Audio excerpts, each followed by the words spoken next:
பந்தியில் பங்கு பெறும் முன்பாக என்னோடு கூட லூக்கா 19ஆம் அதிகாரத்திற்கு திருப்பிக் கொள்வோம். நானும் இதே பேசேஜில் தான் தியானம் பண்ணி வந்தேன். சகோதரரும் இதே பகுதியில் தான் அவரும் எடுத்து சொன்னார்.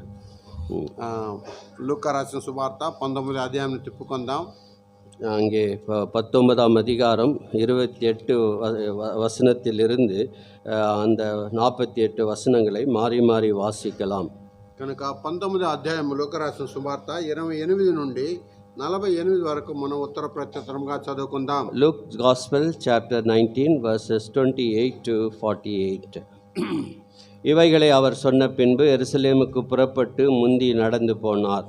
அவர் ஒருமைப்பட்ட மலையின் அருகான பெத்தேன் எனும் ஊர்களுக்கு சமித்த போது சீஷரில் 2 பேரை நோக்கி, உங்களுக்கு எதிரே இருக்கிற கிராமத்துக்கு போங்கள். அதில் பிரவேசிக்கும் போது மனுஷரில் ஒருவனும் ஒரு காலும் ஏறிராத கழுத குட்டியை கட்டியிருக்க காண்பீர்கள். அதை அவிழ்த்து கொண்டு வாருங்கள். கேட்டால் அது ஆண்டவருக்கு வேண்டும் என்று சொல்லுங்கள். அனுப்பப்பட்டவர்கள் போய் தங்களுக்கு அவர் சொன்னபடியே கண்டார்கள். கழுதை குட்டியை அவர்கள் அவிழ்த்த போது கர்த்தருடைய குட்டியை ஏன் அவிழ்க்கிறீர்கள் என்று கேட்டார். அதற்கு அவர்கள் அது ஆண்டவருக்கு வேண்டும் என்று சொல்லி இயேசு இடத்தில் கொண்டு வந்த தங்கள் வஸ்திரங்கள் அதன் மேல் போட்டு இயேசுவின் அதன் மேல் ஏற்றினார்கள். அவர் போகையில் அவர்கள் தங்கள் வஸ்திரங்களை வழியிலே விரித்தார்கள். 37 வாசிக்கலாம். அவர் ஒலிவன் மேல் அடிவாரத்துக்கு சமயமாய் வருகையில் திரளான கூட்டமாகிய சீஷரெல்லாம் தங்களை கண்டு சகல அற்புதங்களை குறித்து சந்தோஷப்பட்டார். கர்த்தருடைய நாமத்திலே வருகிற ராஜா ஸ்தோத்திரிக்கப்பட்டவர். பரலோகத்திலே சமாதானமும் உன்னதத்திலே மகிமை உண்டாவதாக என்று மிகுந்த சந்தோஷத்தோடு தேவனை புகழ்ந்தார்கள். அப்பொழுது கூட்டத்தில் இருந்த பரிசேயர் சிலர் அவரை நோக்கி, போதகரே, உம்முடைய சீஷரை அதட்டும் என்றார்கள். அவர்கள் அவர்களுக்கு பிரதியுத்தரமாக, இவர்கள் பேசாமல் இருந்தால் கல்லுகள் கூப்பிடும் என்று உங்களுக்கு சொல்லுகிறேன்.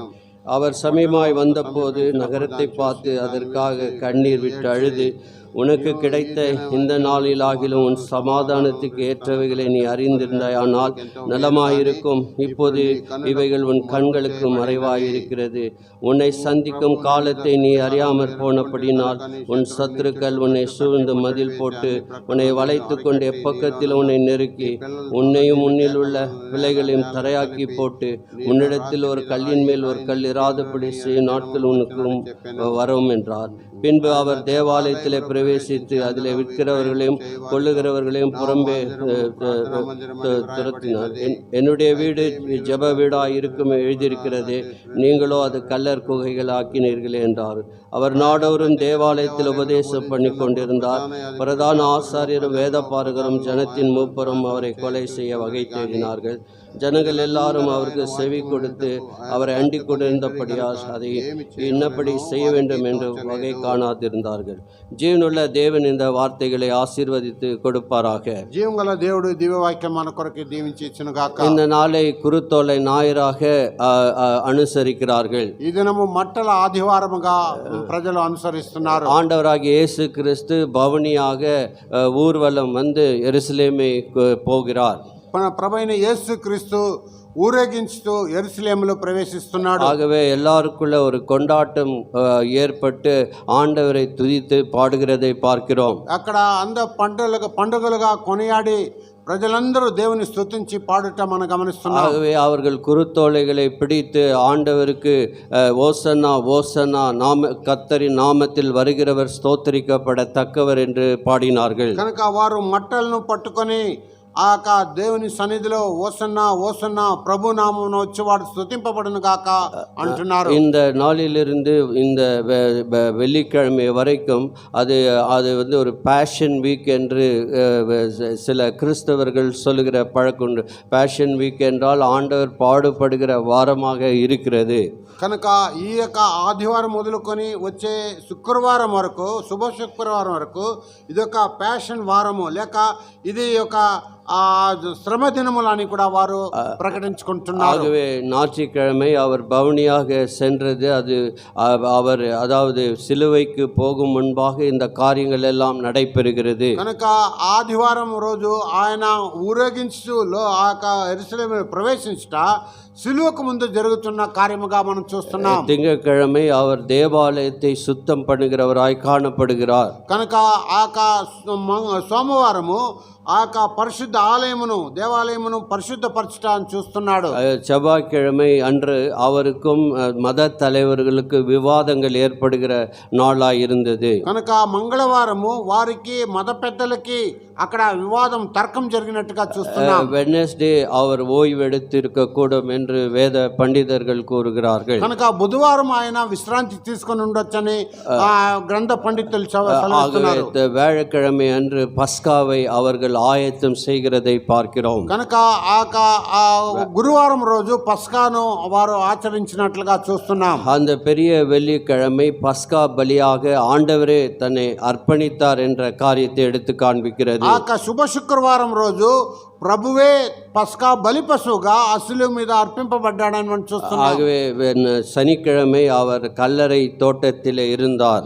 కనుక அவருடைய சரீரம் శనివారము ఆ ప్రార్థకేయము ఆ సమాధిలో ఉన్నది. அதனால் தான் பவுல் சொல்லுகிறார், இயேசு வேத வாக்கியங்களின்படி நம்முடைய பாவத்துக்காக மரித்து வேத வாக்கியங்களின்படி 3ஆம் நாள் உயிரோடு எழுந்தார் என்ற வார்த்தை நாம் படிக்கிறோம். 1 கொரிந்தியர் 15:3-4 நாம் அதை வாசிக்க முடியும். కనుక కొరింథీయులకు రాసిన మొదటి పత్రిక 15:4 అపోస్తలుడు పౌలు గారు ఈ రీతిగా సెలవిస్తున్నాడు. లేఖనముల ప్రకారంగా ప్రభు మరణించి లేఖనముల ప్రకారంగా 3వ దినము సజీవుడిగా పునరుద్ధానుడయ్యాడని లేపబడ్డాడని చెప్పబడుతున్నది. ஞாயிற்றுக்கிழமை முதல் நாள் கர்த்தர் உயிர்த்தெழுந்த நாள் ஈஸ்டராக கொண்டாடப்படுகிறது. ఆదివారము ఆయన చనిపోయిన తర్వాత మొదటి ఆదివారంగా ఆయన పునరుద్ధానంగా లేచాడని ఆయన చెప్పబడుతున్నది. யூதர்களுடைய வழக்கம் என்னவென்றால் அவளுடைய நாள் ஈவினிங் சாயங்காலத்தில் இருந்து அடுத்த சாயங்காலம் வரைக்கும் ஒரு நாள் என்று அவர்கள் கணக்கிடுவார்கள். కనుక యూదుల యొక్క ఆచారం ఏంటంటే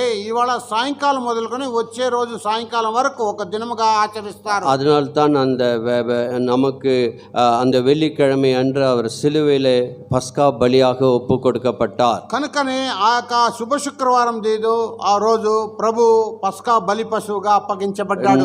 நம்முடைய வியாழக்கிழமை யூதர்களுக்கு அது வெள்ளிக்கிழமையாக இருந்தது. ఇక్కడ మన యొక్క గురువారము వారికి ఆ యూదులకు శుక్రవారంగా ఉంటున్నది. அந்த வெள்ளிக்கிழமை தான் ஆண்டவர் பஸ்கா பலியாக தன்னை அர்ப்பணித்தார். ఆ యొక్క శుభ శుక్రవారం రోజే పస్కా బలి పశువుగా ప్రభు అర్పింపబడ్డాడు. இயேசு கிறிஸ்து பவனியாக வந்தது 4 சுவிசேஷத்திலும் சொல்லப்பட்டு இருக்கிறது. ప్రభువైన యేసు క్రీస్తు ఊరేగించుట యెరూషలేముకు వచ్చుట ప్రవేశించుట ఆ 4 సువార్తల్లో చెప్పబడి ఉన్నది. மத்தேயு 21ஆம் அதிகாரம் 11 வசனங்களில் சொல்லப்பட்டு இருக்கிறது. మత్తయి రాసిన శుభవార్త 21వ అధ్యాయం మొదటి 11 వాక్యములో చెప్పబడి ఉన్నది. మార్కు 11ஆம் அதிகாரம் 15 19 சொல்லப்பட்டு இருக்கிறது. మార్కు 15వ అధ్యాయము 11వ అధ్యాయము 19 నుండి 15 నుండి 19 వరకు చెప్పబడినది. லூக்கா சுவிசேஷத்திலே இப்போ வாசித்த இடத்திலே 28 40 வரைக்கும் சொல்லப்பட்டு இருக்கிறது. లూకా సువార్త 19వ అధ్యాయము ఇప్పుడు చదివిన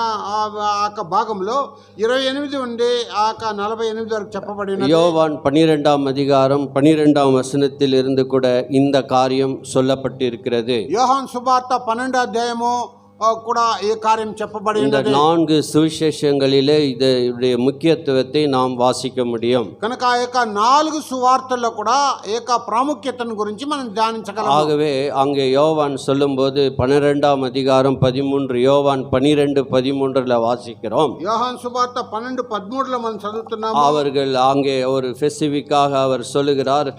13ஆம் வசனத்திலே அவர்கள் குருத்தோலைகளை பிடித்து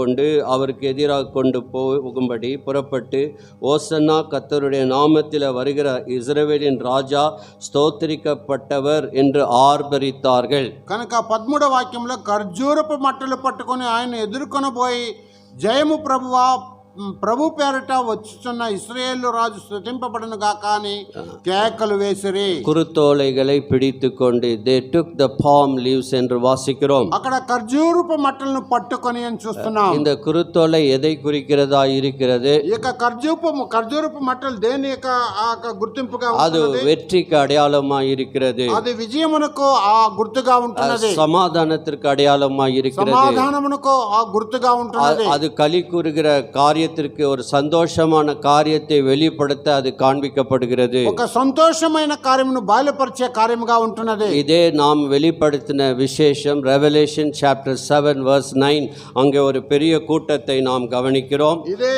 பரலோகத்திலே ప్రకటన గ్రంథం 17వ అధ్యాయంలో 7వ అధ్యాయంలో ఒక గొప్ప కార్యం చూస్తున్నాం. இதே யோவான் அவருக்கு ஆண்டவர் வெளிப்படுத்தின இந்த விசேஷமாய் இருக்கிறது. కనుక ఇదే భక్తుడైన యోహానుకు బయలుపరిచిన విశేష కార్యమై ఉంటున్నది. ஆகவே அங்கே 7ஆம் அதிகாரம் ரெவலேஷன் சாப்டர் 7 verse 9 இவைகளுக்கு பின்பு நான் பார்த்தபோது இதோ சகல ஜாதிகளிலும் கோத்திரங்களிலும் ஜனங்களிலும் பாஷைக்காரரிலும் வந்து ஒருவனும் எண்ணக்கூடாதமான திரளான கூட்டமாகிய ஜனங்கள் வெள்ளை அங்கி தரித்து தங்கள் கைகளில் குருத்தோலைகளை பிடித்து சிங்காசனத்திற்கு முன்பாகவும் ஆட்டுக்குட்டியானவருக்கு முன்பாகவும் நிற்க கண்டேன். కనుక అటు తర్వాత నేను చూడగా ఇదిగో ప్రతి జనములో నుండి ప్రతి వంశములో నుండి ప్రజల్లో నుండి ఆయా భాషలు మాట్లాడు వారిలో నుండి వచ్చి ఎవడను లెక్కింపజాలని ఒక గొప్ప సమూహము కనబడెను. వారు తెల్లని వస్త్రములు ధరించుకున్న వారే ఖర్జూరపు మట్టలు చేత పట్టుకొని సింహాసనం ఎదుట గొర్రెపిల్ల ఎదుట నిలబడి సింహాసనాసుడైన దేవునికిని గొర్రెపిల్లకును మా రక్షణకై స్తోత్రం అని మహాశబ్దముతో ఎలుగెత్తి చెప్పిరి. இங்க பார்க்கிறோம் இந்த குருத்தோலைகளை பிடித்து அந்த பரலோகத்தினுடைய காட்சி அவர்கள் எப்படி ஒரு கம்பீரமாக களி கூர்ந்து ஆட்டுக்குட்டியானவருக்கு எப்படி ஆராதித்தார்கள் என்பதை பார்க்கிறோம். కనుక వారు ఖర్జూరపు మట్టలు చేత పట్టుకొని ఆ గంభీరమైన పరలోకమైన రాజు గొర్రెపిల్ల వంటి దేవునికి వారు ఏ రీతిగా గంభీరంగా స్తోత్రము చెల్లించారని చూస్తున్నాం. ஆகவே இயேசு கிறிஸ்து இந்த பவனியாக வருவது அது தீர்க்க தரிசனமாய் சொல்லப்பட்டது. அவர் சிலுவையில் அந்த தினம் அறையப்பட வேண்டும். தேவனே இதற்கு எல்லாவற்றிற்கும் வழி வகுத்தார். కనుక ప్రభైన యేసు క్రీస్తు అక్కడ విజయోత్సవముగా ఆ ఊరేగింపులో వచ్చేటప్పుడు అది ప్రవచనముగా చెప్పబడి ఉన్నది. ஆகவே இதற்கு ஏன் அது ஆண்டவரே இந்த ஆண்டவர் 33 ஆண்டுகள் இருந்தார். அவர் ஒரு காலம் இவ்விதமான ஒரு பவனியோ அல்லது ஜனங்கள் என்னை புகழ வேண்டும் பாட வேண்டும் என்று கேட்கவில்லை. அவர் சொன்னதெல்லாம் இதை யாருக்கும் சொல்லாதிருங்கள், ஒரு அற்புதம் செய்தால் யாருக்கும் சொல்லாதிருங்கள் என்று தான் சொன்னார். தன்னை அவர் வெளிப்படுத்த காட்டவில்லை. కనుక ప్రభువైన యేసుక్రీస్తు లోకంలో 33 సంవత్సరం జీవించినప్పుడు కూడా ఆయన చేసిన అద్భుతములను ఎవరికి చెప్పగాక అని మాత్రమే చెప్పారు. ஆனால் இந்த இடத்திலே ஆண்டவர் சொல்லுகிறார், ஒரு நீங்கள் இந்த பலான கிராமத்துக்கு போங்கள் என்று சொன்னார். కనుక ఈ యొక్క స్థలములో ప్రభువైన యేసుక్రీస్తు తానే సెలవిస్తున్నాడు, ఈ యొక్క సమీపమున్న గ్రామమునకు వెళ్ళండి అని. அங்கே ஆண்டவர் முதலாவது இந்த பவனிக்காக ஆயத்தம் பண்ணுகிறார். కనుక ఈ యొక్క ఊరేగింపు కొరకు ఆయన సిద్ధపరుస్తున్నాడు. ஏனென்றால் தீர்க்க தரிசனம் அந்தந்த நாட்களிலே நிறைவேற்றப்பட வேண்டும் என்றால் இயேசு இந்த காரியக்கிரமத்தை அவரே ஆரம்பிக்கிறவராய் இருக்கிறார். ఈ యొక్క ప్రవచనము ఆ కాల సమయమునకు అది నెరవేర్చబడాలంటే ప్రభువైన యేసుక్రీస్తు ఈ క్రమమైన కార్యములను ఆయన సిద్ధపరుచుతున్నాడు. ஆண்டவருடைய திட்டம், உன்னத திட்டம், ஒரு பாவியை மனம் திரும்பி ரட்சித்து பரலோகத்தில் சேர்க்க வேண்டும் என்பது தான் அவருடைய பெரிய தீர்மானம். కనుక ఆయన యొక్క ఉద్దేశము, ప్రభు యొక్క ఉద్దేశము ఒక పరమ విషయమును తాను ఆ ప్రజల యొద్ద నుండి పరలోకములో తొట్టిల్లకుండా చేర్చవలననే ఆయనకు ఉద్దేశమై ఉన్నది. ஆகவே ஆண்டவர் எல்லாவற்றுக்கும் அவர் முழு மனிதனாக முழு தேவனாக இந்த உலகத்தில் இருந்தார். ఆ ప్రభు సమస్తమునకు ఆయన సంపూర్ణ మనుష్యుడుగా, మానవుడుగా లేక సంపూర్ణమైన దేవుడుగా లోకమునకు వచ్చాడు. அவருடைய டயட்டி, அவர் தேவத்துவம் அவருக்குள் இருந்தது. ఆయన యొక్క దైవత్వమైన స్వభావము ఆయనలో కలిగి ఉన్నాడు. அவர் మனதிலே ఎన్నంగల్ என்ன தோன்றுகிறதோ அதை அவர் அறிந்தவராக இருந்தார். ఆయన మనసులో ఎలాంటి ప్రేరేపణ కలదో వాటిని ఎరిగిన వాడై ఉన్నాడు.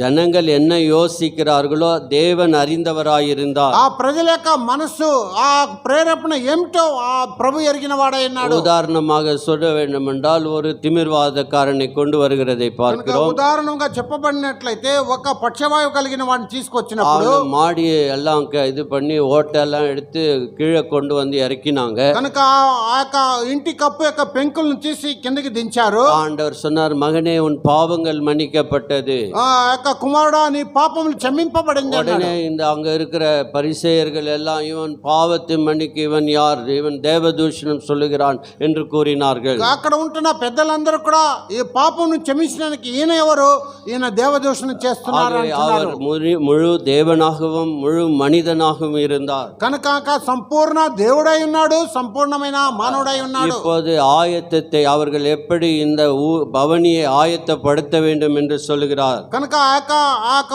ఊరేగింపును ఏ రీతిగా సిద్ధపరచవాలని సెలవిస్తున్నాడు. ஆண்டவர் இந்த ஊருக்கு அவங்க பேரை சொல்ல, ஆண்டவர் சொன்ன இடம், அவர்கள் அட்ரஸ் சொன்னார்கள். அந்த அட்ரஸுக்கு போனாங்க. அங்க இருந்த கழுதைக்குட்டி கழுதியும் அவிழ்த்து கொண்டு வந்ததை நாம் பார்க்கிறோம். కనుక ప్రభు వాటి యొక్క విలాసము చెప్పలేదు, కానీ సమీప గ్రామం అని చెప్పాడు. అక్కడికి వెళ్ళి కనుక్కొని ఆ శిష్యులు ఆ గాడిద పిల్లను విప్పుకొని వచ్చారు. ஆண்டவர் முன்கூட்டி எல்லாவற்றையும் அறிந்தவராய் இருக்கிறார்.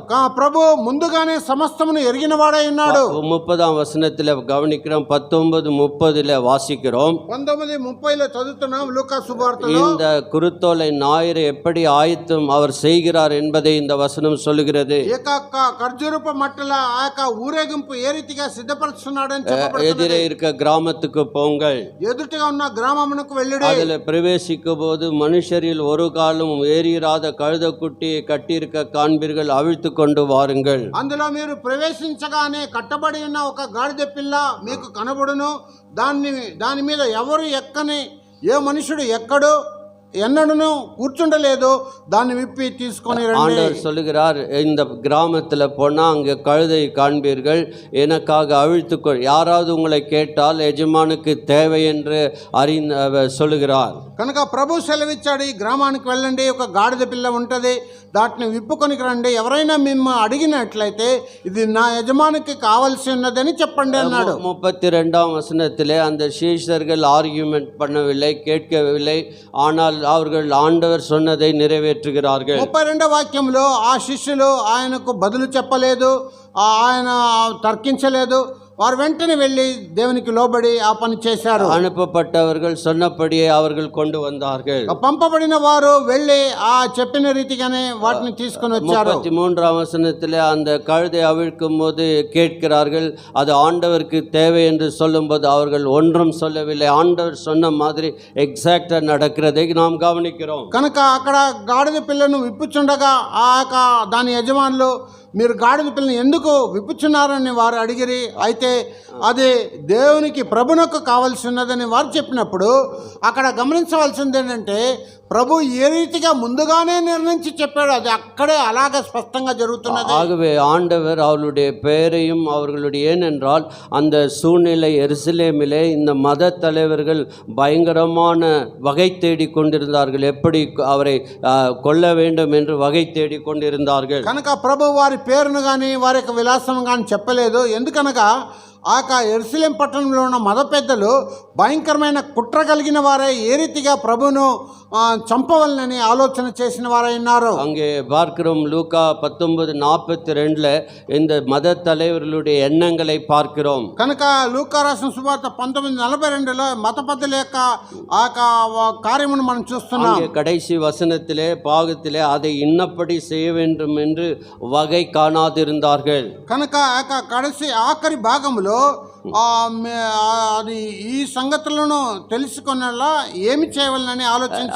அவங்களுக்கு புத்தி கேட்டல, இந்த ஆள் எப்படி சாவடிக்கணும்ன்றத புத்தி கேட்டாதவர்களாக காணப்பட்டார்கள். కనుక ఈ మనిషిని ఏ రీతిగా చంపవాలని వారికి ఆలోచనలు రాకుండా, తెలివి లేకుండా ఆలోచిస్తున్నారు. ஆனால் ஆண்டவருக்கு முன்கூட்டியே தெரியும், ஒருவனும் என் உயிரை எடுக்க முடியாது, என் உயிரை கொடுக்கவும் எடுக்கவும் எனக்கு அதிகாரம் உண்டு, நீ என்ன பண்ணாதான் செய்ய முடியுன்றது அவர் அறிந்தவராய் இருந்தார். కనుక ఆ ప్రభు ఎరిగిన వాడై ఉన్నాడు. ఒక్కడు కూడా, ఏ ఒక్కరు నా జీవమును తీసుకొనలేరు, నా జీవమును ఇవ్వటానికి వాటిని తీసుకునడానికి నాకు అధికారం ఉన్నది అని సెలవిచ్చాడు. ஆகவே ஆண்டவர் இந்த உலகத்தில் டிவைன் டைம் டேபிள் அவருக்கு ஒரு கரெக்டாக இந்தந்த நாட்களிலே நிறைவேற்றப்பட வேண்டும் என்று அறிந்தவராய் இருந்தார். కనుక ప్రభువుకి ఆ యొక్క దైవికమైన కాల పరిమాణము ఎరిగిన వాడై ఉన్నాడు. ஆகவே ஆண்டவர் சில காரியங்களை யோவான் அருமையாக எழுதியிருக்கிறார். ఆ యొక్క ప్రభు యొక్క విషయంలో యోహాను చాలా చక్కగా ఆ భక్తుడు రాయబడి தயவுசெய்து யோவான் 2ஆம் அதிகாரத்துக்கு திருப்பிக் கொள்ளுங்கள். దయచేసి యోహాను సువార్త 2వ అధ్యాయాన్ని తిప్పుకోండి. ஆகவே அங்கே வாசிக்கிறோம், 4ஆம் வசனத்திலே வாசிக்கிறோம், అక్కడ 4వ వాక్యం చదువుతున్నాము. என் வேலை இன்னும் வரவில்லை, నా పని ఇంకా రాలేదు, என் வேலை நான் கடின ராలేదు, என் வேலை నా సమయం ఇంకాను రాలేదు, என் வேலை வரவில்லை. నా సమయం ఇంకాను రాలేదు. அம்மா சொல்றாங்க, கொஞ்சம் அவங்களுக்கு ஒயின் எல்லாம் காலி ஆயிட்டுக்குது, கொஞ்சம் ஏதாவது ஹெல்ப் பண்ணுன்னு கேட்குறாங்க அம்மா. అమ్మ అక్కడ ఆమె అడుగుతున్నది, అక్కడ ద్రాక్ష రసం అయిపోయింది, వారికి ఏదైనా సహాయం చేయండి వారి తల్లి అడుగుతున్నారు. ஆண்டவர் சொல்கிறார், என் வேலை இன்னும் வரவில்லை. అక్కడ ప్రభు సెలవిస్తున్నాడు, నా సమయం ఇంకా రాలేదు. பிதாவின் சித்தத்தின்படி அவர் ஒவ்வொரு நிமிஷம் ஒவ்வொரு வினாடியும் வாழ்ந்தவராய் இருந்தார். కనుక దేవుని చిత్తానుసారంగా ఒక్క క్షణము అయినా ఒక్క నిమిషం అయినా ఆయన జీవించేవాడై ఉన్నాడు. ஆகவே அங்கே பார்க்கிறோம் 7ஆம் அதிகாரம், யோவான் 7ஆம் அதிகாரம், యోహాను సువార్త 7వ అధ్యాయము. அங்கே கூட இந்த காரியத்தை குறித்து நாம் வாசிக்கிறோம். అక్కడ కూడా ఈ కార్యం గురించి మనం చదువుతున్నాం. 6ஆம் வசனத்தில் வாசிக்கிறோம், 6వ వాక్యంలో చదువుతున్నాం. இயேசு அவர்களை நோக்கி, என் வேலை இன்னும் வரவில்லை. యేసు నా సమయం ఇంకా రాలేదు అంటున్నారు. பிரியமானவர்களே, ஆண்டவர் எல்லாவற்றுக்கும் நேரம், காலம், சமயம் நமக்கு வைத்திருக்கிறார். కనుక ప్రియమైన సహోదరులారా, ప్రభు సమస్తమునకు కాలమును సమయం మన కొరకు ఉంచినాడు. உனக்கு கொடுக்கிற தருணங்கள், வாய்ப்புகள் எல்லாம் நேரம் கடந்து போய் விட்டால் உன்னை விட்டு போய்விடும். కనుక నీకు ఇచ్చిన యొక్క అవకాశం అన్నీ కూడా నువ్వు కానీ వదిలివేస్తే, సమయం గడిచినట్లయితే అది గడిచిపోతుంది. நீ பல ஆண்டுகள் இந்த சபைக்கு வந்திருந்தாலும், யாரா இருந்தாலும், நானா இருந்தாலும், ஆண்டவருடைய சித்தத்தை செய்யவில்லை என்றால், அந்த வேலை வந்தால் நம்முடைய நிலைமை பயங்கரமாக இருக்கும். కనుక మన పరిస్థితి చాలా భయంకరంగా ఉండొచ్చు. దేవుని యొక్క అవకాశమును వదులుకున్నట్లయితే, ఆ సమయం వచ్చినట్లయితే, ఆయన వదిలిపోయినట్లయితే చాలా భయంకరంగా ఉండవచ్చు. ஆகவே அவர் என்ன சொல்கிறார், என் வேலை இன்னும் வரவில்லை. కనుక ఆయన ఏం సెలవిస్తున్నాడు, నా సమయం ఇంకా రాలేదు. 8ஆம் வசனத்திலே வாசிக்கிறோம், அதே அதிகாரம் 8ஆம் வசனத்திலே, యోహాను సువార్త 7:8లో என் చదువుతున్నాం. வேலை இன்னும் வராதபடியால் நான் இந்த பண்டைக்கு இப்போது போகிறதில்லை என்றார். నా సమయం ఇంకాను రాలేదు కనుక నేను ఈ పరిపూర్ణంగా ఏ పండుగకు ఇంకా వెళ్ళనని వారితో చెప్పాను. அவங்க வீட்டில் இருக்கிற ஆளுங்க கேட்குறாங்க, நீ ஏன்டா வீட்டில் விடுத்து கிடக்கிற, போய் பண்டிகையில் கலந்து உன் பேரை புகழ சாட்டுன்னு சொல்கிறாங்க. వారి ఇంటిలో వారు, నువ్వు ఎందుకు ఈ ఇంటిలో ఉంటున్నావు, నువ్వు పండుగకు వెళ్ళి నీ యొక్క పేరును అక్కడ పొగడించుకును అంటున్నారు. அவர் சொல்றார், என் வேலை வரவில்லை. కనుక ఆయన సెలవిస్తాడు, నా సమయం ఇంకను పరిపూర్ణం కాలేదు. 30ஆம் வசனம், அதே அதிகாரம் 30ஆம் வசனம், వాక్యంలో அவருடைய வேலை இன்னும் வராதபடினால் ஒருவனும் அவர் மேல் கை போடவில்லை. ఆయన గడియ ఇంకను రాలేదు కనుక ఎవడను ఆయన అన్నను పట్టుకునలేదు. யாரும் அவர் மேல ஒன்னும் வைக்க முடியாது, பிதாவினுடைய சித்தம் இல்லாத கை வைக்க முடியாது. కనుక తండ్రి చిత్తం లేదు, ఆయన మీద చేతులు వేయలేరు. 8ஆம் அதிகாரம் 20ஆம் வசனம், 8వ అధ్యాయం 20వ వాక్యము. ஆகவே 8ஆம் அதிகாரம் 20ஆம் வசனம், அவருடைய வேலை இன்னும் வராதபடினால் ஒருவனும் அவரை பிடிக்கவில்லை. ఆయన గడియ ఇంకను రాలేదు కనుక ఎవడను ఆయనను పట్టుకొనలేదు. தேவன் இந்த உலகத்திலே கர்த்தருடைய டைம் டேபிள்ல வாழ்ந்தார் என்பதை நாம் கற்றுக்கொள்ள வேண்டும். ప్రభు ఈ లోకములో ప్రభు యొక్క కాల పరిమాణములో జీవించారని ఈ వాక్యం ద్వారా మనం నేర్చుకోవాలను. அதே 12ஆம் அதிகாரத்திலே நாம் வாசிக்கும் போது, యోహాను సువార్త 12వ అధ్యాయంలో మనం చదివేటప్పుడు, அங்கே கூட 23ஆம் வசனத்திலே படிக்கும்போது, 23వ వాక్యంలో చదివేటప్పుడు, அப்போது இயேசு அவர்களை நோக்கி, மனுஷகுமாரன் மகிமைப்படியான வேலை வந்தது. అందుకు యేసు వారితో ఇట్లా, నేను మనిషి కుమారుడు మహిమ పొందవలసిన గడియ వచ్చినది. ஆகவே மகிமைப்படும் நேரம் வந்தது. మహిమ పొందవలసిన గడియ వచ్చినది. இப்போ அவர் இந்த வாரத்தில் எப்படி மகிமைப்பட போகிறார் என்பதை சொல்லிக் கொடுக்கிறது. కనుక ఈ వారములో ఆయన ఏ రీతిగా మహిమ పొందబోతున్నాడని ఇక్కడ వాక్యం లేఖనం నేర్పిస్తున్నది. 13ஆம் அதிகாரம் John 13:1 கூட வாசிக்கிறேன். యోహాను సువార్త 13 మొదటి వాక్యం. ஆகவே பஸ்கா பண்டிகைக்கு முன்னே இவ்வுலகத்தை விட்டு பிதாவினிடத்திற்கு போகும்படியான தம்முடைய வேலை வந்தது என்று அறிந்து కనుక లోకం నుండి తండ్రి యొద్దకు వెళ్ళవలసిన గడియ వచ్చనని యేసు పస్కా పండుగకు ముందే ఎరిగిన వాడే లోకములో ఉన్న తన వారిని ప్రేమించి వారికి అంత தன் வேலை வந்தது, அவருடைய வேலை வந்தது என்று அறிவு ஆண்டவருடைய சித்தத்தை அறிந்தவராய் வாழ்ந்தார். తాను వెళ్ళవలసిన గడియ వచ్చినదని తండ్రి అయిన దేవుని యొక్క చిత్తమును ముందుగానే ఎరిగిన వాడై John's Gospel 17 verse 2 17:2 வாசிக்கிறோம். யோவான் சுவார்த்தை 17:2 చదువుతున్నాము. ஆண்டவர் ஜெபம், பெரிய ஒரு நீண்ட ஜெபம், இன்டர்செசரி மன்றாட்டு ஜெபத்தை செய்கிறார். ఆయన గొప్ప విజ్ఞాపన ప్రార్థన చేస్తున్నాడు. இரண்டாம் வசனத்திலே, பிதாவே வேலை வந்தது, உமது குமாரனுக்கு தந்தின யாவருக்கும் நித்திய ஜீவனை கொடுக்கவும் பொருட்டாக என்று அவருடைய நேரத்தை எடுத்து சொல்லுகிறார். తండ్రి నా గడియ వచ్చున్నది, నీ కుమారునికి మహిమపరచుము అంటున్నాడు. ஆண்டவர் இந்த மத தலைவர்களுடைய మనసు కూడా அறிந்தவராய் இருந்தார். కనుక మత పెద్దల యొక్క మనసులో ఉంటున్న కార్యము కూడా ఆయన ఎరిగిన వాడే. ஏனென்றால் அவர் 100% గాడ్ అండ్ 100% మనుషనాய் இருந்தார். ఆయన సంపూర్ణ 100% దేవుడై ఉన్నాడు, సంపూర్ణ 100% మనుషుడై ఉన్నాడు. பாருங்கள், யோவான் 9:22 பார்க்கிறோம். யோவான் சுவார்த்தை 9:22 அங்க ஒரு பிறவி குருடனை ஆண்டவர் கண்களை திறந்தார். అక్కడ పుట్టుక గుడ్డివాని యొక్క కన్నులు తెరిచిన వాడు. ஆகவே அந்த பிறவி குருடனை திறந்தபடியால் அங்கே மத தலைவருக்கு அவர் மீது அதிக கோபம் வந்து விட்டது. కనుక ఆ యొక్క మత పెద్దలకు కోపగస్తులై ఉన్నారు. அவரை ஒன்று செய்ய முடியாது. ఆయనను వారు ఏం చేయలేక, ஆனா ஜனங்களை என்ன பண்ணி வச்சிருந்தாங்க. అయితే ప్రజలను వారు ఏం చేసి ఉన్నారు. 22ஆம் வசனத்துல வாசிக்கிறோம். 22వ వాక్యం చదువుతున్నాము. அங்கே பார்க்கிறோம், ஏனெனில் இயேசு கிறிஸ்துவை என்று எவனாவது அறிக்கை பண்ணினால் அவனை ஜெபாலயத்துக்கு புறம்பாக்க வேண்டும் என்று யூதர்கள் அதற்கு முன்னே கட்டுப்பாடு செய்திருந்தார்கள். ఆయన క్రీస్తు అని ఎవరైనాను ఒప్పుకొని వారిని సమాజ మందిరంలో వెలివేస్తున్నామని యూదులు అంతకు ముందే నిర్ణయించుకున్నారు. இவங்களுடைய சதி திட்டங்களை ஆண்டவர் நன்றாக அறிந்தவராக இருக்கிறார். వారి యొక్క క్రియలన్నీ కూడా దేవుడు చక్కగా ఎరిగిన వాడై ఉన్నాడు. நாம் ஆண்டவர் கையில இருந்தால் பத்திரமாக இருக்கிறோம்.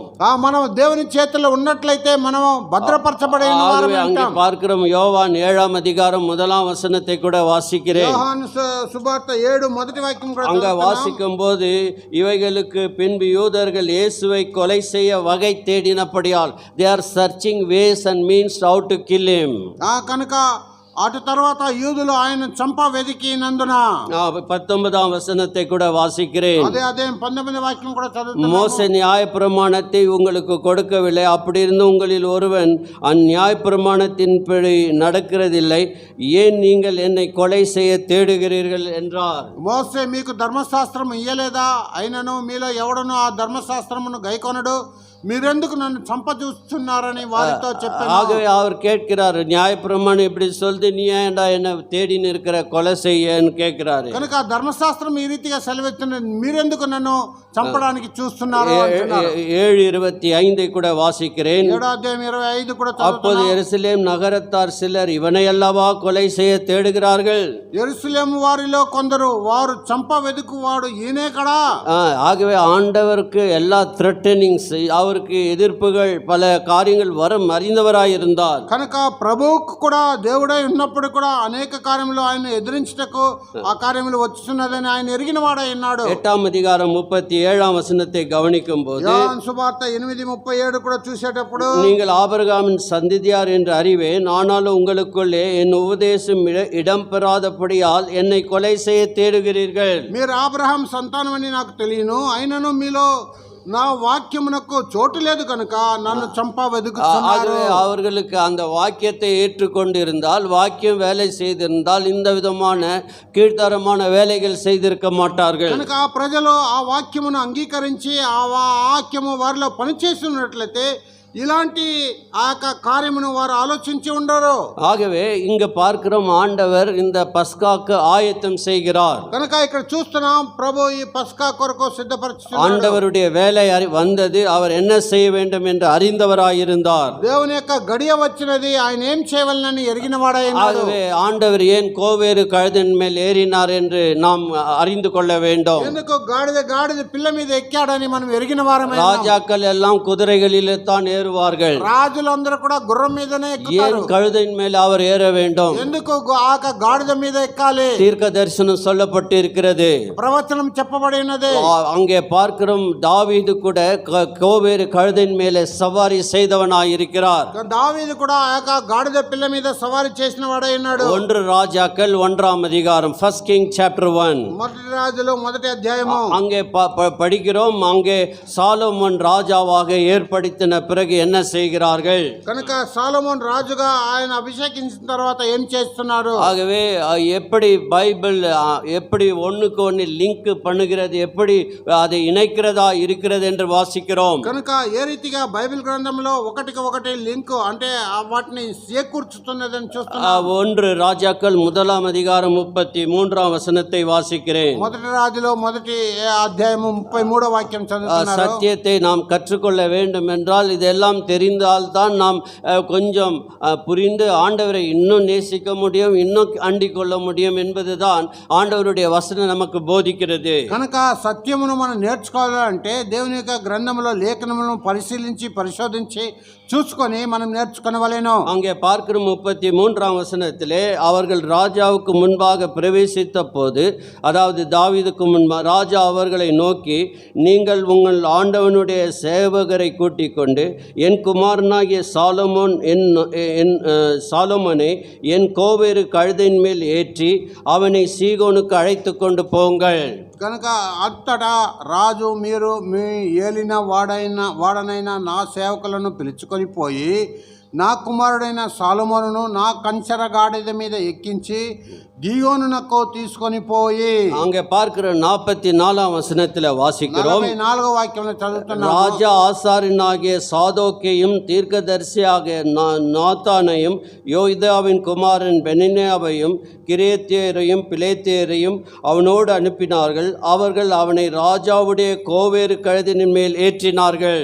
ఆ రాజు యాజకుడైన సాదోకును ప్రవక్తైన నాతానును యెహోయాదా కుమారుడైన బెనయాను కెరేతీయులను పెలేతీయులను అతనితో కూడా పంపగా వారు రాజు కంచరగాడిద మీద అతన్ని నూరేగించిరి. ஆகவே ஆண்டவர் பார்க்கிறோம், ஆண்டவர் இப்படி அந்த நாட்களிலே சாலமோன் ராஜாவினுடைய ஞானத்தை போல வேறொரு ராஜா இல்லை, அவனை கோவேறு கழுதின் மேல் ஏற்றினார்கள் என்று வாசிக்கிறோம். కనుక ఆ దినముల్లో ఆ సాలొమోను రాజుకున్నంత జ్ఞానము తెలివి ఎవరికి లేదు. ఆ రాజును కంచెర గాడిద మీద ఎక్కించి ఊరేగించారు. நம்முடைய தேவன் மோசேயை விட, ஆரோனை விட, அல்லது யோனாவை விட, சாலமோனை விட பெரியவராக இருக்கிறார். కనుక మన దేవుడు మోసే కన్నా, ఆరోను కన్నా, సాలొమోను కన్నా, யோனா கన్నా గొప్పవాడై ఉన్నాడు. அங்கே பார்க்கிறோம், லூக்கா 19ஆம் அதிகாரத்திற்கு வரும்போது, லூக்கா 19వ అధ్యాయానికి వచ్చేటప్పుడు இதே காரியத்தை இந்த ராஜா, உலகத்திற்கு பிறந்த ராஜா, அங்கே அவர் ஏற்றுகிறதை பார்க்கிறோம். ఇదే కార్యమును లోకమును కొరకై జన్మించిన రాజు ఆ కార్యమును చూస్తున్నాం. 35ஆம் வசனம், லூக் 19:35. లూకా రాసిన సువార్త 19:35.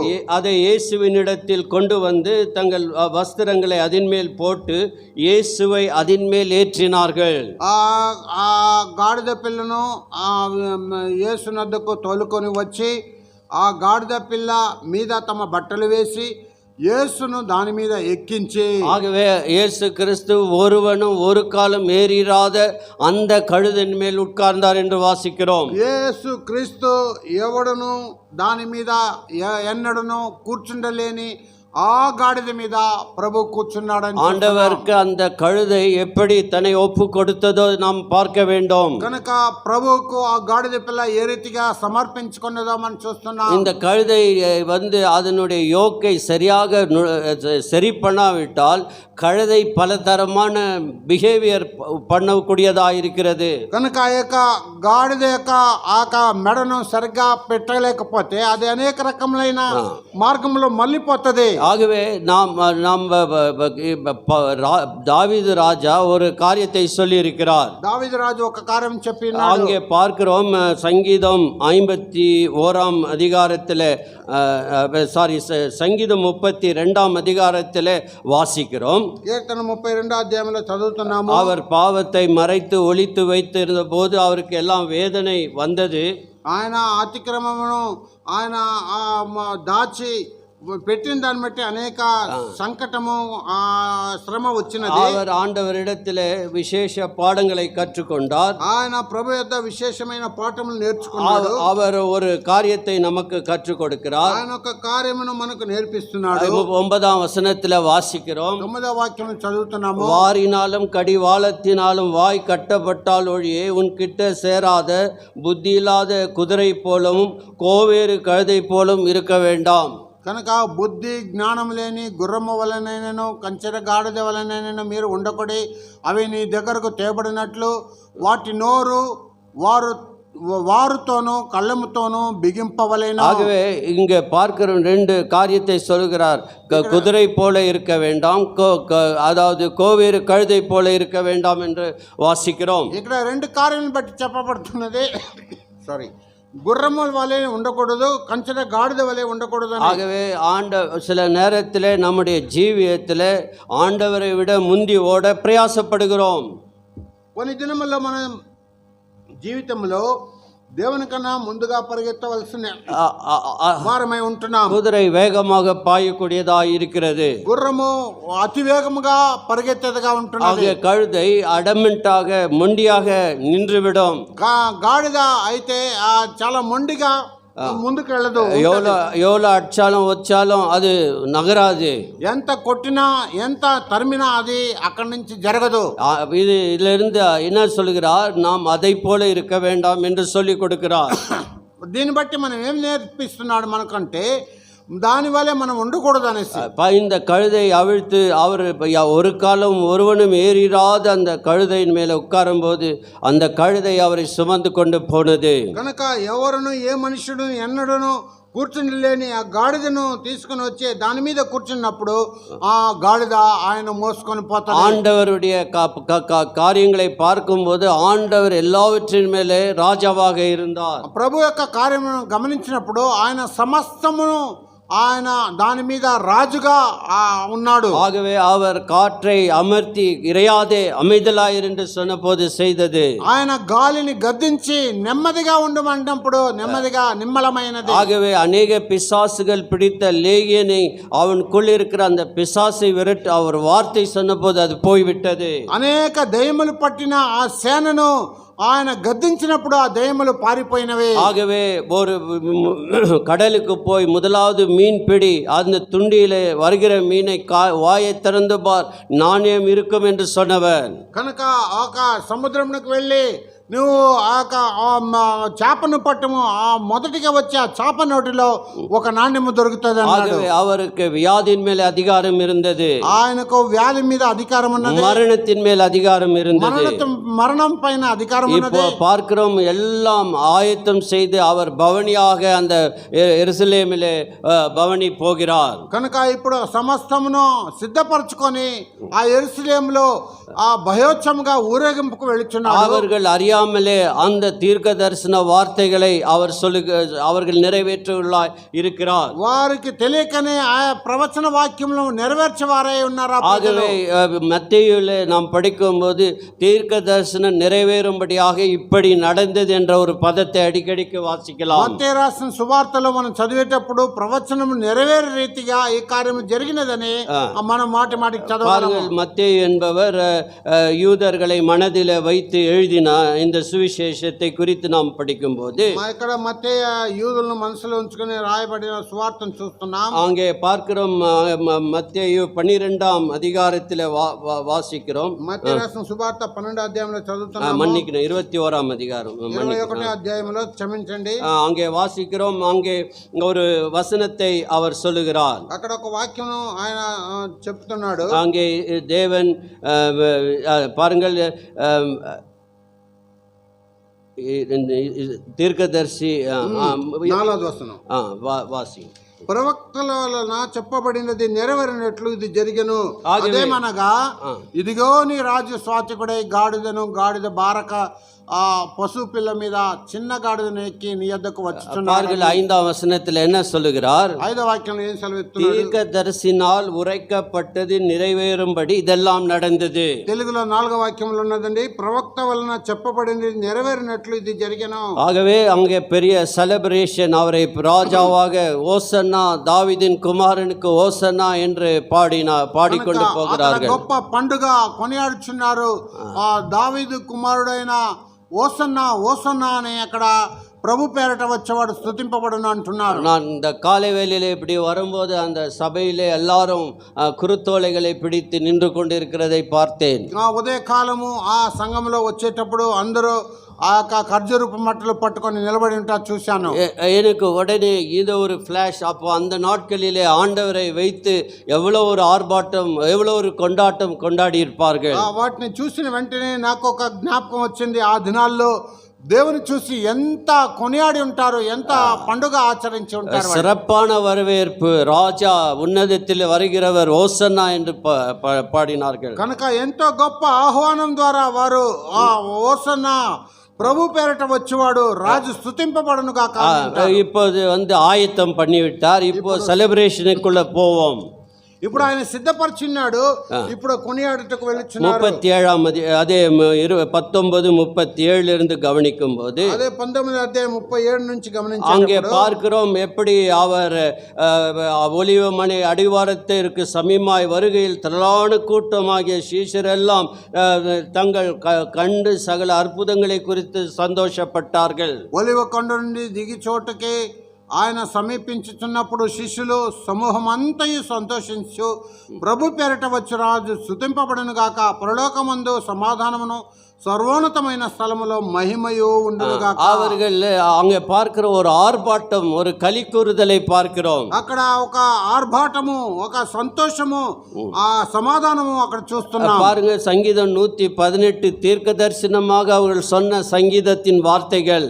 ఆ కీర్తన 118 అక్కడ ప్రవచనముగా చెప్పబడిన అక్కడ ప్రవచన మాటలు ஆண்டவருக்கு என்ன முன் குறித்து இருக்கிறாரோ அதெல்லாம் எப்படி நிறைவேற்றப்படுகிறது என்பதை நாம் புரிந்து கொள்ள வேண்டும். కనుక ప్రభు ఏది ముందుగా నిర్ణయించబడ్డాడో అవన్నీ కూడా నెరవేర్చబడుతున్నది ప్రవచనం ద్వారా. சங்கீதம் 118 அதிகாரம் కీర్తన 118 அங்கே 25, 26 கர்த்தாவே ரட்சியும், கர்த்தாவே காரியத்தை வாய்க்க பண்ணும், கர்த்தருடைய நாமத்தில் வருகிறவர் ஸ்தோத்திரிக்கப்படவ தக்கவர், கர்த்தருடைய ஆலயத்திலிருந்து உங்களை ஆசீர்வதிக்கிறோம். 25, 26 అండి. యెహోవా దయచేసి నన్ను రక్షింపుము, యెహోవా దయచేసి అభివృద్ధి కలిగించుము, యెహోవా పేరట వచ్చేవాడు ఆశీర్వాదం పొందును గాక, యెహోవా మందిరంలో నుండి మిమ్మల్ని దీవించుచున్నాము. என்ன செலிப்ரேட் பண்றாங்க? ஓசன்னா ஓசன்னா என்றால் கர்த்தாவே ரட்சியும், இப்போது ரட்சியும், சேவ் அஸ் நவ் என்று சொல்லுகிறார்கள். కనుక వారు ఏం కొనియాడుచున్నారంటే ఆ ప్రభువా రక్షించుము, రక్షించుము, ఓసన్నా రక్షించుము అంటున్నాగా. இதே கூட்டத்தார் நல்லா ஆடி பாடாங்க. அதே கூட்டத்தார் என்ன சொன்னார்கள் தெரியுமா? அவனை ஒரு 2 நாளைக்கு பிறகு சிலுவையில் அறியும் என்று சொன்னார்கள். కనుక ఇదే మందలో ఉన్నవారు, ఆ కూటమిలో ఉన్నవారు ఆయన ఎంతో ఆడి పాడి ఆయన పొగడారు. అదే 2 దినముల తర్వాత ఆయన సిలువకు అప్పగించారు. பல ஆண்டுகளுக்கு முன்னதாக மோசே யாத்திராகமம் 23ஆம் வசன அதிகாரத்தில் ஒரு காரியத்தை வாசிக்கிறோம். కనుక అనేక దినముల ముందు నిర్గమకాండము 23వ అధ్యాయంలో మోసే చెప్పిన మాటను చదువుతాం. அங்கே 2ஆம் வசனத்தில் வாசிக்கிறோம். అక్కడ 2వ వాక్యంలో చదువుతున్నాం. தீமை செய்ய திரளான பேர்களை பின்பற்றாதிருப்பாயாக, దుష్కార్యము జరిగించకే సమూహమును వెంబడించవద్దు. ஆகவே இங்க கூட்டத்தார் இன்னைக்கு ஓசன்னா ஓசன்னா ஜெய் என்று குருத்தோலைகளை பிடித்து கொண்டவர்கள் கொஞ்சம் நாளைக்கு பிறகு என்ன சொன்னார்கள்? కనుక కూడికలో ఉన్నవారు ఓసన్నా ఓసన్నా ప్రభు నామమున వచ్చేవాడు స్తుతింపబడును గాక అని చెప్పిన తర్వాత వారు కొన్ని దినములు ఆయనతో ఏం చేశారు? பாருங்கள், தயவு செய்து யோவான் 19ஆம் அதிகாரம் చూడండి. యోహాను సువార్త 19వ అధ్యాయం 6ஆம் வசனத்தில் என்ன வாசிக்கிறோம்? 6వ వాక్యం నేను చదువుతున్నా. பிரதான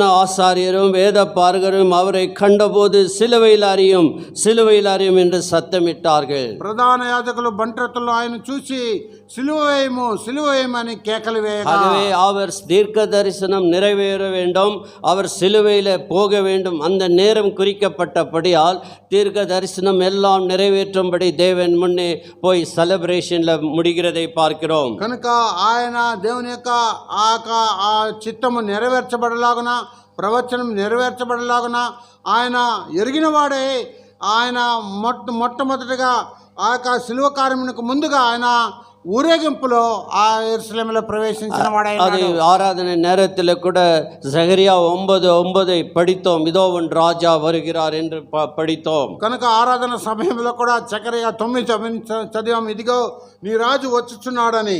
முதலாவது தீர்க்க தரிசனத்தை நிறைவேற்றினார். మొదటిగా ప్రవచనం నెరవేర్చబడినది. இரண்டாவதாக அவர் இந்த மத தலைவர்களை எப்படி அவர் எதிர்கொண்டார்.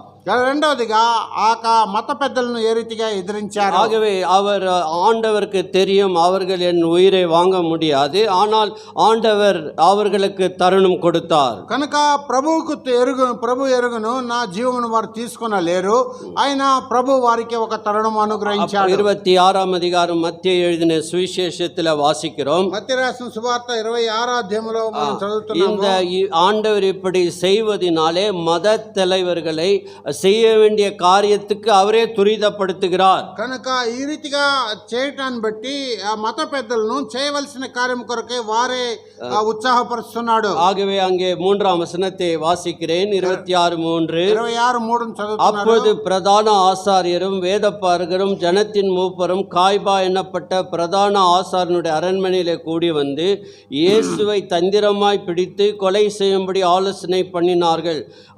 ஆகிலும் ஜனங்களுக்குள்ளே கலகம் உண்டாகாதபடிக்கு பண்டிகையிலே அப்படி செய்யலாகாது என்றார்கள். 3 ఆ సమయమున ప్రధాన యాజకులను ప్రజల పెద్దలను కయపను ప్రధాన యాజకుని మందిరంలోని కూడి వచ్చి యేసును మాయోపాయము చేత పట్టుకొని చంపవలని ఏక ఆలోచన చేసిరి. అయితే ప్రజల్లో అల్లరి కలగకుండానట్లు పండుగలో వద్దని చెప్పుకొనిరే. அவர்கள் நினைத்தார்கள் பண்டிகையில் செய்தால் எல்லாம் கலிபிலி ஆகிவிடும், அதுக்கு பிறகு செய்தால் நல்லா இருக்கும் என்று யோசித்தார்கள். కనుక వారు ఆలోచన ఏంటంటే పండగలో ఇవన్నీ జరిగితే అల్లరి అయిపోతుంది, ఆ తర్వాత మనం చేస్తే నెమ్మదిగా ఉండగలమా. நாம் ஏற்கனவே படித்தோம் அல்லவா, அவருடைய வேலை அந்த டைம் டேபிள் பிரகாரம் அது நடந்தது. మనం ఇంతకు ముందుగానే ధ్యానించాం కదా, ఆయన గడియ వచ్చిన సమయంలో జరుగుతుంది. ஆண்டவர் முன்னே குறித்து விட்டார், நீ பஸ்கா பலியாக மரிக்க போகிறார், அந்த பஸ்கா அவர்கள் கொண்டாடும் வேலையிலே நீ பஸ்காவாக அடிக்கப்பட போகிறாய். కనుక ప్రభు తండ్రి ముందుగానే ఆయనకు నెరవేర్చిన కార్యము ఆయన ఎరిగిన వాడై ఉన్నాడు. ఆ పస్కా బలి పశుగా నువ్వు మరణించబోతున్నావు, ఆ పస్కా బలి నీవై ఉంటావు. நாம் யோவான் 1:29 படிக்க தேவையில்லை. இதோ உலகத்தின் தேவாட்டுக்குட்டி, உலகத்தை பாவத்தை சுமந்து தீர்க்கிற தேவாட்டுக்குட்டி என்று யோவான் ஸ்நானகன் கூறினார். భక్తుడైన యోహాను ఇదే సెలవిచ్చాడు, ఇదిగో దేవుని గొర్రెపిల్ల, లోక పాపమును మోసుకొని పోచున్న దేవుని గొర్రెపిల్ల అని చదువుతున్నాం. ஆகவே 1 கொரிந்தியர் 5:7 பார்க்கிறோம், கிறிஸ்து நம் பஸ்காவாக நமக்காக மரித்தாரே என்று பவுல் கூறுகிறார். కనుక మనము చదువుతున్నాం, మన కొరకే పస్కా బలి పశువుగా క్రీస్తు మరణించినామని చదువుతున్నాం. ஆகவே அங்கே பார்க்கிறோம், ஆண்டவர் இந்த பவனிலே அந்த காரியங்கள் நிறைவேற்றப்படத்தக்க விதத்திலே அவர்கள் மத தலைவர்களுக்கு செய்யும்படியாக అవకాశத்தை கொடுக்கிறார். కనుక ఈ యొక్క ఊరేగింపులో ప్రభు మత పెద్దలకు ఈ యొక్క పస్కా బలి పశువును చంపుట కొరకే ఆలోచన కలిగిన వాడై ఉన్నారని ఎరిగి వారికి అవకాశం ఇస్తున్నాడు. ஆகவே அங்கே அவர்கள் உங்கள் சீஷர்களை அதட்டும் என்று சொல்லப்போது அவர்கள் மௌனமாக இருந்தால் இந்த கல்லுகள் கூப்பிடும். కనుక ఆ యొక్క శిష్యులు గద్దించినప్పుడు వారు మౌనంగా ఉంటే ఇక రాళ్ళు పలుకును అంటున్నారు. ஆகவே இன்றைக்கு டெய்லி பிரெட் என்னுடைய காலையில் நான் ஒரு தடவை என்னுடைய பர்சனல் இதுக்காக வாசிப்பேன்.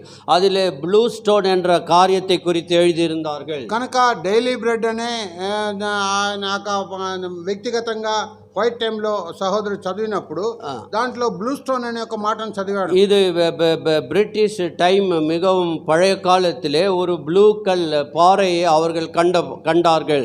బ్రిటిష్ పాతకాలంలో వారు ఒక బ్లూ బండను చూశారు. அந்த ப்ளூ ஸ்டோனை உடைத்த போது அதில் மியூசிக் சவுண்ட் வரும்.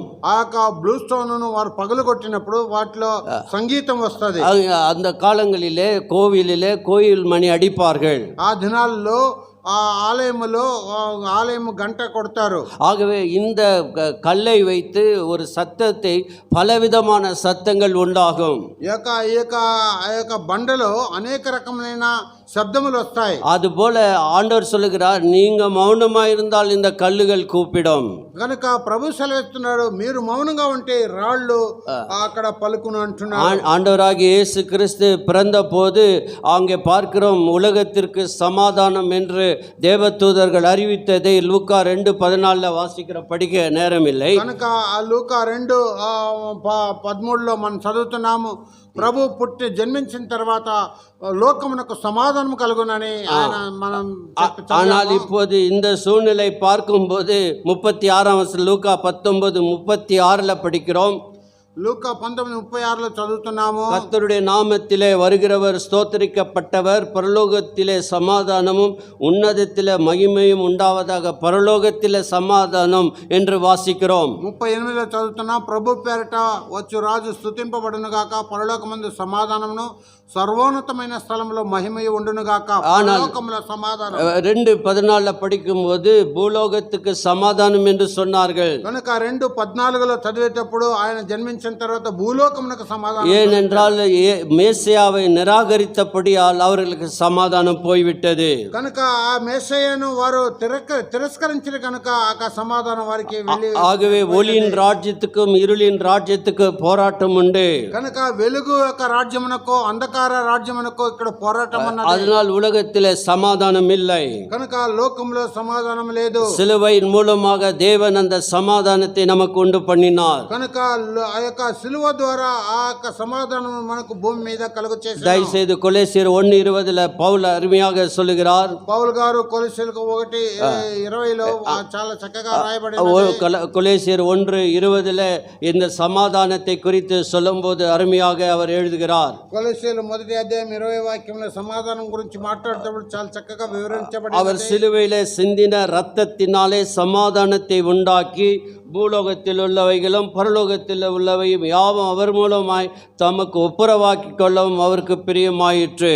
సిలువ రక్తము చేత సంధి చేసి ఆయన ద్వారా సమస్తమును, అవి భూలోకము మందు ఉన్నవైనను పరలోకమందు ఉన్నవైనను వాటిని అన్నిటిని ఆయన ద్వారా తనలో సమాధాన పరచుకునవలెను తండ్రి అభిష్టమాయన. ஆகவே இந்த ஒப்புரவாக்குதல் என்றால் 2, ஆண்டவர் எவ்வளோ நீதியுள்ளவர், எவ்வளோ பரிசுத்தம் உள்ளவர், நாம் எவ்வளோ பாவிகள், எவ்வளோ கீழத்தனமானவர்கள், ஆனால் சிலுவையின் மரணத்தினாலே நம்மை ஆண்டவருக்கு ஒப்புரவாக்கினார். కనుక ఈ సంధి కలగవలెనంటే మనము ఎలాంటి వారమని మనం ఎరగవలెను. పరలోకములో ఉన్నవైనను భూమి మీద ఉన్నవైనను అన్నిటినీ సిలువ ద్వారా మన కొరకే సమాధాన పరిచిన వారైన. ஆகவே இந்த ஒப்புரவாக்குதல் நமக்கு கொடுக்கப்பட்ட ஒரு ஊழியம். కనుక ఈ యొక్క సమాధాన పరచుట మనకు ఇవ్వబడిన இந்த పరిచర్య. ஊழியத்தை நாம் செய்ய வேண்டும். ఈ యొక్క పరిచర్యను మనం చేయవలెను. 2 கொரிந்தியர் 5:17 வாசிக்கிறேன். 2 కొరింథీయులకు రాసిన పత్రిక 5:17 చదువుతున్నారు. 2 கொரிந்தியர் 5ஆம் அதிகாரத்திலே இந்த ஒப்புரவாக்குதலின் ஊழியத்தை நமக்கு கையிலே கொடுத்து 19ஆம் வசனத்திலே வாசிக்கிறோம். 2 కొరింథీయులకు రాసిన పత్రిక 5:19 ఈ వాక్యం கடைசி பாகத்திலே ஒப்புரவாக்குதலின் உபதேசம் எங்களிடத்தில் ஒப்புவித்தார். సమాధాన పరచుకును సమాధాన వాక్యము అప్పగించెను. தேவனானவர் எங்களை கொண்டு புத்தி சொல்லுகிறது போல நீங்கள் கிறிஸ்துவுக்கு சாணாதிபதிகளாய் இருந்து தேவனோடு ஒப்புரவாங்கள், கிறிஸ்துவின் நிமித்தம் உங்களை வேண்டிக் கொள்கிறோம். అదేమనగా దేవుడు వారిని అపరాధములను వారి మీద మోపక క్రీస్తునందు లోకమును తనతో సమాధాన పరచుకొనచ్చు ఆ సమాధాన వాక్యమును మీకు అప్పగించెను. ஆகவே நாம் சமாதானமாய் வாழ வேண்டும் என்பது ஆண்டவருடைய விருப்பம். కనుక మనం సమాధానంగా జీవించవలనని దేవుని యొక్క చిత్తమైనది. கூடமான வரைக்கும் எல்லோரோடு சமாதானமாய் இருங்கள். మీకు అవకాశమైన కొలది అందరితో సమాధానం కలిగి ఉండడి. ஒருவருக்கொருவர் மன்னித்து ஒருவரை ஒருவர் ஒப்புரவாக்குதல் ஊழியத்தை ஆண்டவர் கொடுத்தார். ఒకరినొకరు క్షమించి ఒకరినొకరు సమాధాన పరచుకొని పరిచర్యను నీకు నాకు అనుగ్రహించి. மாமியாருக்கும் மருமகளுக்கும் உள்ள உறவு சரியாக வேண்டும். అత్తకు కోడలకు ఉన్న సంబంధము సరిగా ఉండవలెను. கணவனுக்கும் புருஷனுக்கும் உறவு சரியா இருக்க வேண்டும். భార్యకు భర్తకు కలుగుతున్న సంబంధము సరిగా ఉండవలెను. சின்ன சின்ன விஷயத்துல நாம் ஒப்புரவாக்குதல் ஆண்டவர் நிமித்தம் நாம் விட்டு கொடுக்க வேண்டியவர்களாக இருக்கிறோம். చిన్న చిన్న కార్యములో మనం సమాధాన పరచుకొని దేవుని కొరకే మనం విడిచిపెట్టవలెను. கடைசியாக முதலாவது preparation, then ரெண்டாவது செலிப்ரேஷன், மூன்றாவது லேமெண்டேஷன், புலம்பலை பார்க்கிறோம். కనుక మొదటిగా అక్కడ కొనియాడుట, తర్వాత సిద్ధపరచుట, తర్వాత కొనియాడుట, తర్వాత విలాపం చూస్తున్నాం. ஆண்டவர் இப்போ வந்து இந்த குருத்தோல் எல்லாம் பிடிச்சி நல்லா பாடினாங்க, ஆண்டவர் அழுகுறாரு, மனசுல அழுகுறாரு. కనుక ఏక ఖర్జూరపు మట్టలను పట్టుకొని వారు ఎంతో ఊరేగించారు. అయితే ప్రభు మనసులో కన్నీరు విడుచుతున్నాడు. பாருங்கள் 19ஆம் அதிகாரம் లూకా రాసిన సువార్త 19వ అధ్యాయం. அந்த எருசலேமை பார்த்து அழுகிறார். ఆ యెరూషలేము చూసి ఏడుస్తున్నారు. அங்கே வந்தபோது 41ஆம் வசனம் 19:41 19:41 அவர் சமீபமாய் வந்தபோது நகரத்தை பார்த்து அதற்காக கண்ணீர் விட்டு அழுது. ఆ పట్టణముకు సమీపించినప్పుడు దాన్ని చూసి దాని విషయమై ఏడ్చి. கண்ணீர் ஏன் விட்டார்? కన్నీరు ఎందుకు విడిచెను? ஏன் அவருக்கு அந்த பாரம், ஒரு துக்கம் இருந்தது? ఎందుకు ఆ భారకరమైన బాధ తనకున్నది? ஆகவே இங்க பார்க்கிறோம், அங்கே ஆண்டவர் வந்தபோது நகரத்தை பார்த்து அதற்காக கண்ணீர் விட்டு புலம்புகிறார். ఆయన ఆ పట్టణమును సమీపించినప్పుడు దాన్ని చూసి దాని విషయమే ఏడ్చెను. ஆகவே அங்கே இயேசு கண்ணீர் விட்டார் என்று ஜான் 11:35 வாசிக்கிறோம். కనుక యోహాను 11:35 యేసు కన్నీరు విడిచినని చదివాను. ஆனால் இங்க கண்ணீர் விட்டதும் அல்ல, அதை பார்த்து புலம்புகிறார். కనుక ఇక్కడ కన్నీరు విడిచినది మాత్రమే కాదు, దాని విషయమే విలాపం చేస్తున్నాడు.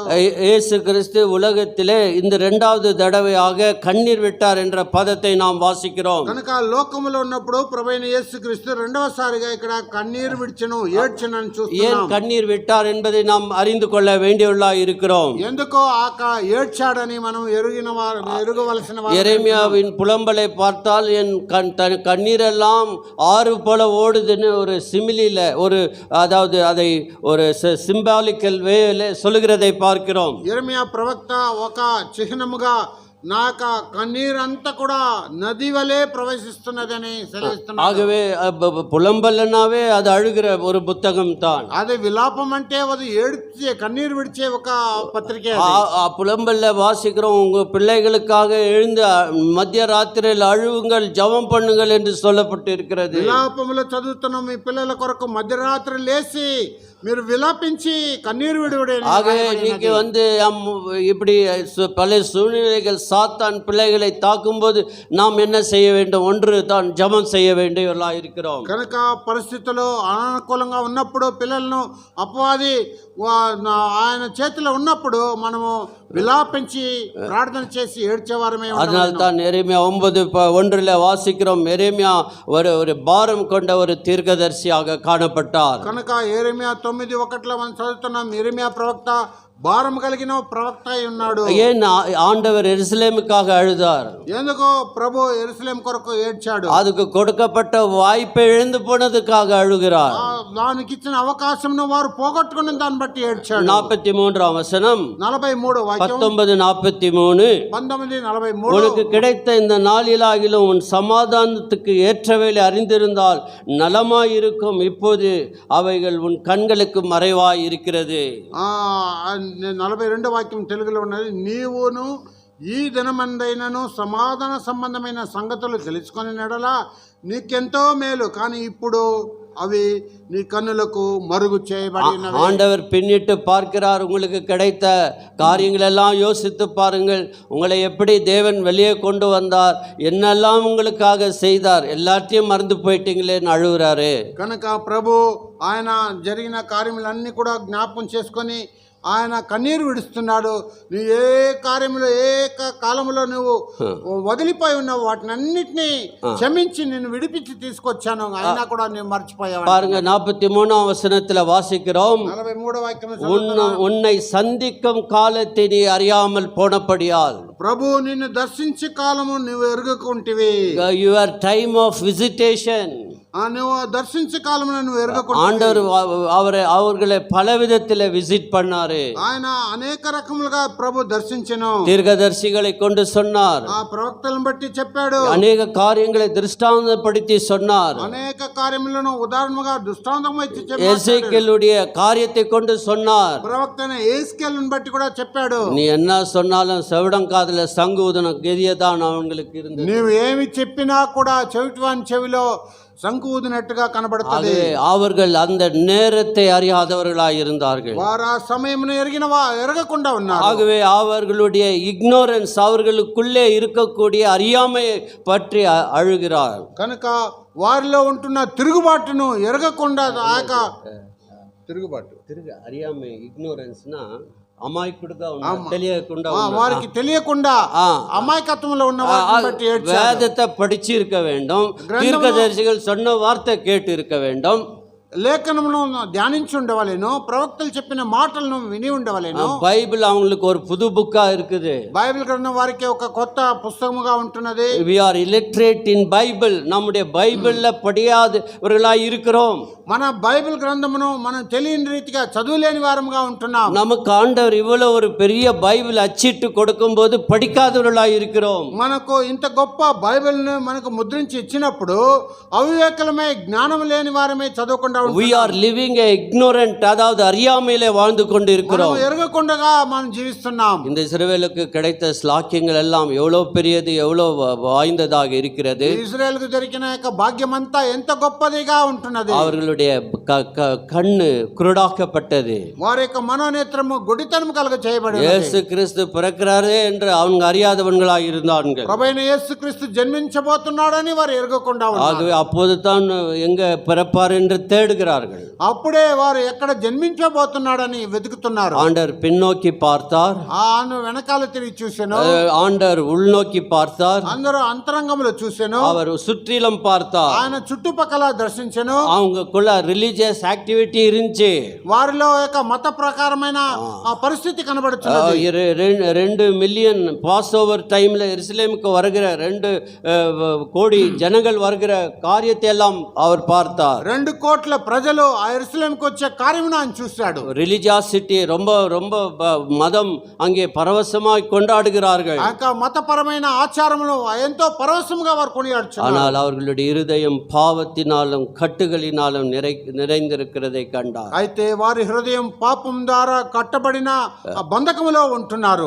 அவர் முன்னோக்கி பார்த்தார், ఆయన ముందుకు చూసెను. ஆகவே என்ன நடக்க போகுது எருசலேமுக்கு, ఏమి జరగబోతున్నది యెరూషలేము పట్టణంలో. அங்கே எனிமி வந்து மதில் போட போகிறான். ఆయన శత్రువు వచ్చి ముట్టడి వేయబోతున్నాడు. அங்கே பார்க்கிறோம், சரித்திரம் கூறுகிறது 143 நாட்கள் அந்த ரோமர்கள் அதை சுற்றிலும் அதை கைப்பிடிக்க வேண்டும் என்று முற்றுகை போட்டார்கள். కనుక రోమా ప్రజలు, రోమా సైన్యము 140 దినములుగా యెరూషలేము పట్టణం ముట్టడి వేయాలని వారు ఆలోచించారు. ஒரு நாள் அல்ல, 2 நாள் அல்ல, அதுக்கு வரப்போகிற அழிவை ஆண்டவர் முன் குறித்தார். కనుక ఒక్క రోజు కాదు, 2 రోజు కాదు, దానికి రాబోతున్న నశింపును ఆయన ఎరిగిన వాడై ఉన్నాడు. ஏறக்குறைய 60 லட்சம் பேர்களை அவர்கள் கொன்று போட்டார்கள்.